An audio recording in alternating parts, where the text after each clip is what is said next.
umukuru w'igihugu cacu ciza c'u Burundi nyene cyohero Varisito Ndayishimiye yakiriye uno munsi intumwa zivuye mu gihugu ca Amerika zikaba zari zije kumushigikira gushikira igihugu mu masengesho y'akavuna musase, zikaba zari zirongowe n'umushinga ntahe Van Vuon, uwo nawe akaba ariwe arongoye umugwi ujejwe gutegura ico gisabisho hariya mu gihugu ca Amerika, gisabisho bita National Prayer Breakfast.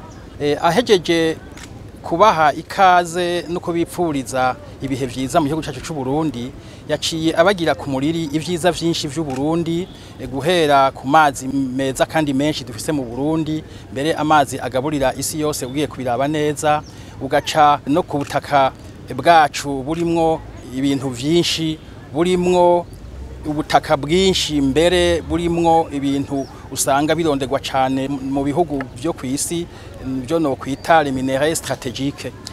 Tutibagiye rero n'isi y'u Burundi imera cyane, aho mu Burundi ugiye kwiraba neza atagiterwa na kimwe kitamera, kandi ugasanga ni bimera bifise akanovera.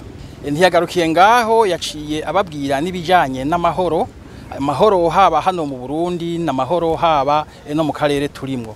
Kubijanye n'amahoro mu Burundi yerekanye ivyiza vy'amahoro, arerekana n'igituma amahoro mu Burundi yaramye kandi azoramba.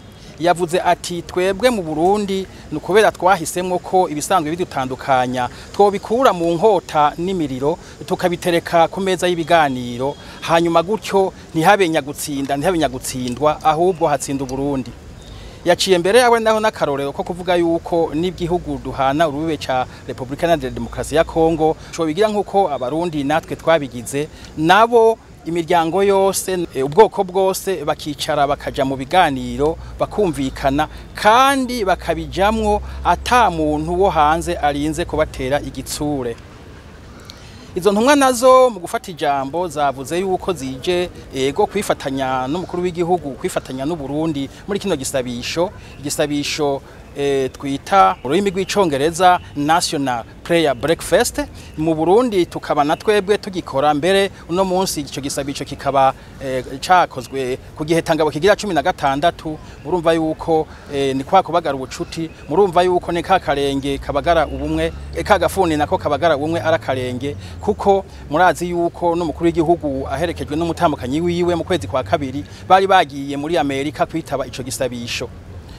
Rero bamushimiye, bamukengurukiye, banamukeza ukuntu avyifatamwo umukuru w'igihugu c'u Burundi mu bijanye no kugarukana, mu bijanye no kunywanisha, mu bijanye n'amahoro. Ico rero bashimye cane suko ngo avuga amahoro, ahubwo ngo nuko asa n'uyakora, asa n'uyarema. Ico mu Congereza bavuze bati you are not a peace speaker, you are a peacemaker. No kuvuga uri umuntu atavuga amahoro gusa, ahubwo ivyo uvuga ubishira no mu ngiro.